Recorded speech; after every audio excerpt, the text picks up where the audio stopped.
tous, c'est Justine et aujourd'hui je voulais vous faire la première partie de mon bilan lecture pour le mois de mai 2018. Alors comme c'est le mois de la fantasy, j'ai majoritairement lu de la fantasy, bien sûr. Donc j'ai 5 romans fantasy à vous présenter. Mais j'ai aussi lu petites choses qui ne sont pas de la fantasy, donc ce sont des BD. Donc j'ai 2 BD à vous présenter qui ne sont pas de la fantasy. Voilà. Alors comme d'habitude, si vous voulez un avis plus approfondi par exemple sur les romans que j'ai lus, vous pouvez aller sur mon blog où je fais des chroniques complètes, plus détaillées et tout ça, où je m'énerve un peu des fois aussi. Voilà. On va commencer par ce qui n'est pas fantasy. Donc j'ai lu Mon chat à moi aux éditions Delcourt. Alors là, c'est 11 artistes, mais donner les noms des artistes. Je n'en connaissais aucun. Ça c'est bien, j'ai un peu découvert. Alors il y a Pau, Yannick Corboz, Bengal, Colonel Moutarde, Chloé Cruchaudet, Jean-Sébastien Borda, Jérôme Jouvray, Nathalie Ferlu, Philippe Larbier, Alice Picard et Jenny. Voilà. Alors c'était sur les chats et puis qu'il y avait un énorme chat noir sur la couverture. Je l'ai vu à la bibliothèque, j'ai fait bonjour, tu vas me servir de petite pause entre mes romans fantasy. Alors il y a ce que j'ai beaucoup aimé dans ce... Voilà, déjà là. Ce que j'ai beaucoup aimé dans cette BD, c'est la diversité en fait qu'on trouve donc, dans les dessins, dans les histoires. Par contre je m'attendais à ce que ce soit beaucoup plus drôle. En fait je sais pas pourquoi. C'est peut-être un petit peu bizarre de ma part mais voilà. Donc je m'attendais à ce que ce soit beaucoup plus drôle que ça. Parce que la majorité des histoires sont assez tristes ou trop courtes pour que j'ai eu le temps de rentrer dedans. Puisque c'est vraiment minuscule. Mais c'était quand même sympa. C'était pas mal, j'ai découvert de nouveaux illustrateurs, de nouveaux auteurs. C'était cool. Celui-là notamment était bien. C'était... Je ne sais plus c'est de qui. Hein. Mais Mon chat à moi numéro 6, c'était cool parce qu'il y avait ce petit chat qui se transforme en super chat. Voilà, ça m'avait fait rire. Et qui transporte son doudou partout. Voilà, donc, mais c'était sympa. Pas extraordinaire, mais c'était bien.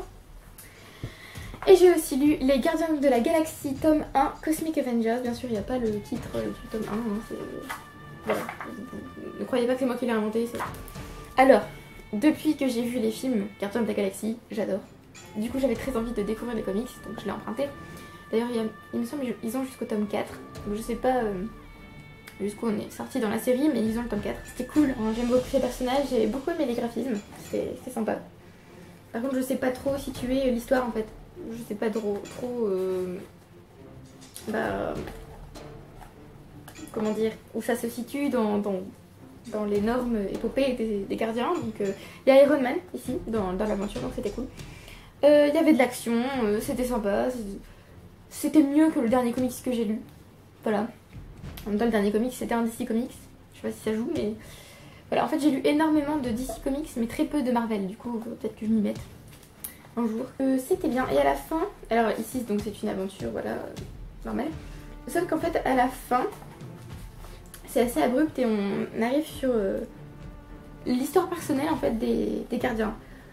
C'était bien, mais je m'y attendais pas. Et c'est pas trop, on sait pas trop qu'on va tomber là-dessus.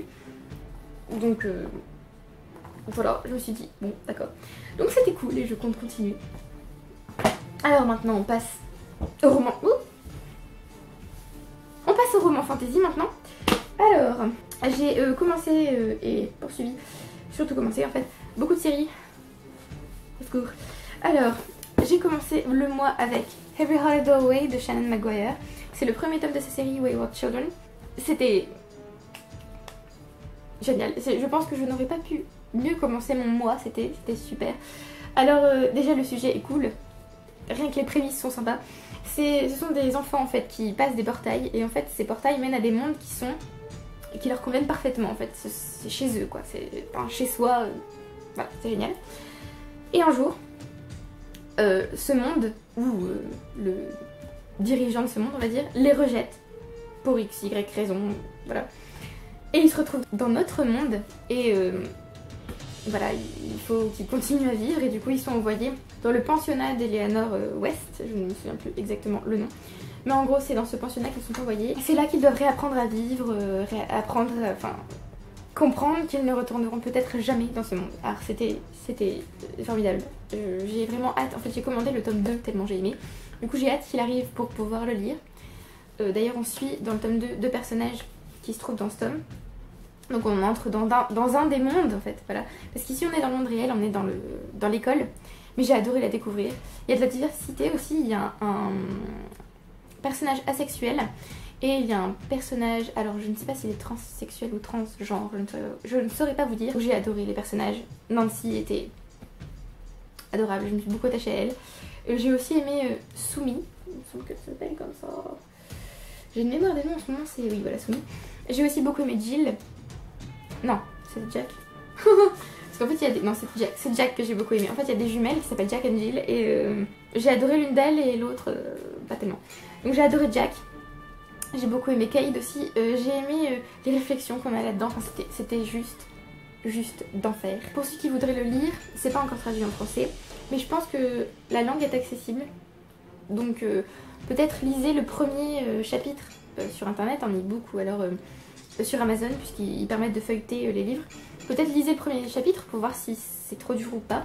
Mais c'est formidable, formidable. J'aime beaucoup l'écriture de Shannon Maguire et ses réflexions, tout ça. Il y a aussi peut-être, enfin il y a des gens qui n'ont pas trop aimé parce que c'est surtout du développement de personnages et pas tant le développement du monde dans lequel on entre en fait. Mais je pense que ça se fera après, du coup, dans les autres tomes, puisqu'on va découvrir les mondes. Donc dans le tome 2, je pense qu'on découvre le monde de Jack and Jill, pas sûr. Et dans le tome 3, un autre monde, je ne sais pas lequel, mais apparemment un monde où il y a des bonbons. Si j'ai bien compris. Ah oui, aussi pour les fans de Narnia, on va dire. Ce livre est souvent comparé à Narnia, à cause des portails, tout ça. Et dans le cours du livre, il y a un personnage qui fait une remarque sur la série. Si vous êtes fan, moi je vous conseille de prendre cette remarque au second degré. Hein. Ne vous offensez pas, sinon vous allez détester le livre. Ah oui, et important, ça passe à côté un peu vu la prémisse du livre, mais il y a une enquête dans ce livre, puisque c'est un peu un... Il y a il y a un crime et du coup il y a un mystère. Enfin, du coup ça apporte à l'histoire, puisque le monde, comme je vous dis, n'est pas très développé, donc ça apporte un fil conducteur, on va dire, au livre. C'était génial. J'ai tellement hâte de lire la suite. Tellement hâte, tellement. Ensuite, j'ai voulu lire The Drawing of the Free, donc le tome 2 de la Tour sombre de Stephen King, qui s'appelle Les 3 cartes. J'ai essayé, vraiment, j'ai fait tout ce que j'ai pu pour essayer. Et pour réussir, bien sûr. Non, c'est pas possible, je ne peux pas, je ne peux pas. Je n'ai rien aimé dans ce livre, rien. Je m'ennuyais, c'était quasi douloureux. Donc non, j'ai arrêté de le lire. Je n'ai pas aimé l'écriture, que je trouve... je sais pas, il y a un truc qui me gêne dans l'écriture, je sais pas pourquoi. Ça m'a franchement agacée. Les personnages, je n'ai absolument rien ressenti pour eux. Même quand Roland est dans une situation où le lecteur se dit mais il va mourir, je m'en foutais mais complètement. Non, j'en avais rien à faire. L'histoire du coup, c'était très bizarre. La première scène m'a pas permis du tout d'entrer dans le livre, mais alors pas du tout, au contraire, j'ai lu ça, j'ai fait... C'est une blague, c'est une blague, je dois avoir lu le mauvais livre, voilà. J'ai essayé hein, pendant 3 jours, je me suis retrouvée à lire ce livre, et en fait je n'ai avancé que 250 pages, alors que d'habitude, ce livre aurait été terminé en 3 jours. Donc ça m'a mis dans un bon creux lecture, j'ai eu beaucoup de mal ensuite à apprécier les livres que j'ai lus. Et voilà, donc je pense que je déteste ce livre et je pense que je ne continuerai pas du tout. Je n'essaierai pas de le reprendre même quasiment. Parce que ça m'a tellement énervée. Et après il y a des gens qui me disent oui mais le tome 3 est bien meilleur. Et moi je me disais oui mais si jamais il faut attendre le tome 3. Je veux dire, quand on fait une série comme ça, il faut que ça commence dès le tome 1. À la rigueur, le tome 1 peut être un tome d'introduction, mais pas le 2. Non, à un moment donné, il faut avancer. Et donc voilà, donc non, voilà, j'abandonne cette série. Tant pis, je lirai sans doute d'autres livres de Stephen King, mais pas ça. Voilà, donc désolée aux fans de La Tour sombre, mais moi je n'ai pas pu du tout. Ensuite, j'ai lu un livre que j'ai adoré, heureusement. Par contre, j'ai eu du coup énormément de mal à entrer dans ce livre à cause de Stephen King. Ça m'a beaucoup agacée. J'ai lu Royal Assassin de Robin Hobb, enfin. Donc le deuxième tome de The Farseer Trilogy. Ça recueille les tomes 2 et 3 de l'édition française L'Assassin Royal. Donc c'est l'Assassin du Roi et la Nef du Crépuscule. Il me semble que c'est ça. C'était génial. J'ai adoré me retrouver dans cet univers. Juste j'ai eu énormément de mal au début parce qu'en fait l'action est assez lente. D'ailleurs l'action du tome est lente. Et j'ai vu que certaines personnes avaient moins aimé ce livre à cause de ça. Mais c'était génial. Il y a un développement des personnages, un développement de l'intrigue. Il y a de l'action. Enfin, je veux dire, l'action arrive à un moment donné. Je veux dire, c'est peut-être un petit peu lent au début, mais après ça arrive. Puisqu'en fait, on suit Fitz juste après le tome 1. Et on a une carte. Et en plus, cette édition est magnifique, avouons-le. Donc, on suit Fitz juste après le tome 1. Donc, il a du mal à se remettre, on va dire. C'était génial. C'était génial. Là, je l'avoue, coup de cœur très très spécial pour Kate Rinken, qui est un personnage féminin, sans doute un de mes préférés, parce qu'elle est tellement puissante et elle met tellement en valeur la femme et l'idée d'une femme guerrière et d'un gouvernement féminin. Enfin, c'était génial. J'ai adoré. Donc j'ai tout aimé, hein. J'ai aimé l'intrigue, les personnages, j'ai aimé l'écriture. D'ailleurs j'ai noté quelques citations parce que j'étais là, mais c'est beau ça, mais c'est beau ça. Imaginez. J'ai aimé l'ambiance, évidemment. J'ai aimé le suspense aussi, parce qu'on se demande, en fait, tout le long du livre, on se doute qu'il va se passer quelque chose de pas cool du tout. Et quand ça arrive, on se fait, eh bah dis donc, j'aurais pas pensé que ça allait arriver comme ça. J'étais surprise, donc même si je m'y attendais, j'étais quand même surprise. Il y a évidemment de l'émotion et énormément de mentions de la solitude des personnages. C'est douloureux à lire. Donc j'ai pas pleuré autant que pour le premier tome, j'ai même pratiquement, je crois que j'ai pas pleuré avec ce tome là. Bravo moi. Mais avec le premier, j'avais tellement pleuré. Et là je me suis dit, non, sois forte. Et voilà. Bon, je vous le dis, hein, y a des gens à qui il arrive des choses pas cool, mais voilà. Et on va enfin découvrir dans le tome 3, je pense, les anciens, je crois que c'est comme ça qu'ils s'appellent dans l'édition française, dans l'édition VO, ce sont les Elderlings. Voilà, j'ai hâte. Et j'aime aussi beaucoup le système de magie, tout ça. Enfin, voilà, c'est trop cool. Et en plus, en plus des deux systèmes de magie qu'on a dans la série, on découvre qu'il y en a d'autres. Donc j'ai vraiment très envie de découvrir un peu ce que c'est. On découvre aussi un peu plus sur les Raiders, les pillards, je suppose, en français. Et leur bateau rouge, notamment l'existence potentielle d'un bateau blanc. Voilà. Donc c'est assez mystérieux et c'est vraiment très bien. Donc j'ai aussi tout de suite, comme pour Every Heart a Doorway, j'ai tout de suite commandé la suite. Donc ça va arriver. J'ai hâte de le lire. Par contre la suite est énorme. Donc déjà là on peut se dire c'est quand même gros, hein, ça fait 648 pages. Voilà. Là le tome suivant fait quand même 870 pages je crois. Ça va faire mal mais c'est pas grave. Ensuite j'ai lu Freda Crowns de Ken Blake qui n'a pas encore été traduit en français mais je pense que ça... Tout va bien. C'est un pétale du jardin des plantes où je suis allée vendredi. Okay. Mais je pense qu'il va être traduit donc. Alors c'est l'histoire des triplés qui sont toutes les trois reines. Et en gros, arrivé leur 16e anniversaire, il faut qu'une seule devienne reine couronnée à la fin de l'année, donc quand elles vont avoir 17 ans. Et donc elles doivent s'entretuer. Voilà, donc déjà là on se dit ouf, d'accord. Donc compétition entre les femmes, tout ça. On voit où ça mène, hein, en gros, sur des questions de société, tout ça. C'était génial. Je pense que ça aurait pu être un énorme coup de cœur sans une énorme... Quelque chose qui m'a énormément agacée. D'ailleurs, quand cette chose est arrivée, j'ai posé le livre et j'ai fait d'accord, alors là, j'ai deux choix. Soit je continue et je m'énerve sur les personnages que ça implique, soit j'arrête de lire et je vais me sentir mal parce que j'ai très envie de connaître la suite. Voilà, donc j'ai continué et ça m'a énervée, mais bon, voilà. Alors, on va commencer par les points positifs. J'ai adoré l'univers. D'ailleurs, on a une carte. Bon alors, petit point négatif déjà, la carte n'est pas assez précise je trouve. Elle est un peu carrément inutile même. Puisque là, on se trouve à Wolf Spring, j'ai du mal. La ville de la naturaliste. Mais en fait, on sait pas du tout où elle vit. Voilà. Et en fait, on ne voit pas l'endroit. C'est-à-dire, est-ce qu'elle vit là, est-ce qu'elle vit là, est-ce qu'elle vit là. On n'en sait rien. Donc j'ai trouvé ça un peu bizarre. Pareil, à un moment, il se retrouve ici. Et il y a un endroit qui est cité, mais en fait, il n'est pas noté sur la carte. Voilà, mais sinon cette carte est quand même très très belle. Donc l'univers est cool. J'ai adoré l'histoire des dons, l'histoire de la magie aussi, puisque visiblement il n'y a pas que les dons. J'ai aimé voir cette magie mise en pratique dans le livre, j'ai trouvé ça génial. Olive de la chaîne A Book Olive disait qu'elle avait détesté ce livre parce qu'il était très lent et qu'il se passe absolument rien.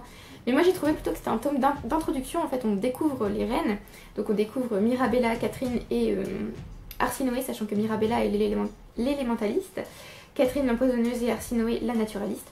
Donc on les découvre chacune dans sa ville, ses réactions, leurs réactions, leurs pensées, comment elles voient leur situation. Et j'ai trouvé ça vraiment fascinant de les comparer, sachant qu'elles ont vécu très loin les unes des autres, donc voir ce qu'elles pensent les unes des autres, tout ça. Ma préférée c'est Arsinoé quand même, enfin, j'ai un vrai coup de cœur pour elle, je l'adore. Je sais pas vraiment pourquoi, mais je l'adore. J'ai aussi donc aimé énormément les personnages, même si je dis qu'Arsinoé c'est ma préférée, j'aime quand même tous les personnages à part un, Joseph. Je ne peux pas, non. C'est à cause de quelque chose qui se passe dans le livre, je n'ai pas supporté ce personnage. J'avais quasiment envie de l'enlever du livre et de l'exclure et de dire ne sois pas là. Tu vois, non, si c'est pour faire ça, ne sois juste pas là. J'ai aussi énormément aimé Jules qui vit auprès d'Arsinoé, j'ai adoré, voilà. Ce sont mes petites préférées. J'ai aussi adoré l'intrigue, comme j'ai aimé les prémices, j'ai aussi aimé l'intrigue, donc comment ça évolue tout ça. On voit les stratégies des reines en fait, parce qu'elles savent qu'en fait en gros, à la fin, je vais vous montrer, enfin je vais pas vous raconter la fin bien sûr, mais je veux dire, elles arrivent, non c'est pas ça. En fait ce livre raconte leur ascension vers Beltane, un festival qui va ouvrir leur année d'ascension justement, voilà, donc The Beltane Festival, ça arrive à la page 281, donc c'est la fin du livre concrètement, et c'est là en fait qu'on va commencer un festival, et à la fin de ce festival elles vont commencer l'année d'ascension, c'est-à-dire l'année où elles vont devoir s'entretuer concrètement. Donc en fait on voit la préparation en fait de ce festival, et après le festival, voilà. Voilà, j'ai aimé participer à ce festival, c'était cool. Donc comme je vous disais, les questions de société avec la compétition entre les femmes, sachant que Lille est enfin, je ne sais pas comment on prononce ce nom, Burn, voilà. Bref, Lille est gouvernée par des femmes en fait. Et donc les prétendants des reines viennent du continent, donc ce qu'ils appellent mainland. Et donc voilà, tout est sympa. Donc on arrive au négatif, donc la carte je trouve que des fois, voilà, elle n'est pas très utile. Aussi il n'y a pas de date en fait, on a des chapitres courts qui suivent chacune des reines. Et il n'y a pas de date, donc on ne sait pas à combien de mois on se situe du festival, où on se trouve en fait dans le temps du livre, donc dans du récit, donc c'est un peu... Voilà, j'aime bien savoir où je suis, mais bon. Et gros problème, un triangle amoureux qui ne sert à rien, et qui m'a tellement agacée, parce qu'il y a de la romance dans ce livre. Mais c'est de la bonne romance, vous voyez, c'est pas de l'insta-love, là ce triangle amoureux c'est pas possible. Pas possible du tout. J'ai trouvé que ça dénaturait complètement les personnages qui sont impliqués, mais je ne vais pas trop vous en dire puisque c'est quand même un spoil. J'ai trouvé que ça dénaturait tellement les personnages, ça m'a tellement agacée. Ah, pourquoi y a-t-il toujours besoin que les personnages féminins en ya aient un partenaire? Il n'y a pas besoin, surtout que là, non, ne faites pas ça, pitié. Donc voilà, ce livre aurait été un gros coup de cœur sans ça. Et je vais bien sûr continuer, hein, je pense commander le tome 2 parce que j'ai très envie de connaître la suite. Et j'espère que dans le tome 2, ce triangle amoureux explosera. Parce qu'il m'énerve énormément, voilà. Mais en plus cette couverture, pas mal quand même. Et le dernier livre que j'ai fini aujourd'hui, c'est la lecture commune du challenge, c'est Neverwhere de Neil Gaiman. Donc j'ai l'édition illustrée par Chris Rideau, donc voilà, ça donne ça. Et on a aussi des illustrations en pleine page comme ça. Voilà. Alors, je m'attendais à beaucoup aimer ce livre, mais je n'avais jamais lu d'urban fantasy. C'est peut-être la raison pour laquelle j'ai été complètement insensible pendant toute ma lecture. Donc, je viens de le finir, donc je suis pas... Voilà, j'ai fini le roman en lui-même, mais à la fin, il y a... voilà, il y a des bonus, on va dire. Donc, il y a une interview de l'auteur, il y a le prologue qu'il avait écrit et qui n'a pas été publié avec le roman. Ils ont mis autre chose. Et une nouvelle qui s'appelle... Non, je peux pas vous le dire parce que c'est un spoil. Je ne dis rien. Donc on a la nouvelle, donc j'ai pas encore fini la nouvelle. Mais je n'ai rien ressenti pendant cette lecture. Je me suis sentie très mal parce que j'aime pas. En fait, j'ai l'impression d'être complètement insensible et de rater quelque chose, de passer complètement à côté du livre. Et c'est ce qui m'est arrivé là. Donc en gros, dans ce livre, on suit Richard Mayhew, je suppose que c'est comme ça, qui vit une vie banale à Londres. Et un jour, il trouve une jeune fille mystérieuse en train de saigner sur le pavé, du coup il la secourt. Et là, sa vie va changer puisqu'il va découvrir London Below, donc un Londres souterrain où vit Dor, cette jeune fille. Alors c'est je pense le seul personnage que j'ai apprécié, avec Hunter. Voilà. Sinon le Richard m'a un peu agacée et je pense qu'un peu c'est un euphémisme. Le marquis, oui, bon, il lui arrive quelque chose à un moment donné. Je me suis dit là je suis censée être pas bien et non, rien du tout, voilà. J'ai aimé l'histoire, enfin j'ai aimé quand même le Londres souterrain avec l'espèce de magie qui règne là-bas, tout ça, c'était sympa. L'histoire du marché flottant et tout, les personnes qui parlent au rat, tout ça, c'était cool. Mais sinon, l'écriture ça allait, mais des fois j'étais là, non. Je pense que je suis passée complètement à côté de ce livre. Je suis dégoûtée parce que ça avait l'air génial et voilà. Voilà, donc je sais pas si c'est le genre, l'urban fantasy, ou si c'est l'histoire, ou si c'était pas le moment parce que je venais de lire des livres que j'avais adorés. Je sais pas. Je ne sais pas ce qui s'est passé, mais je suis triste parce que j'aurais aimé aimer ce livre. Normal. Voilà. Donc un peu dégoûtée.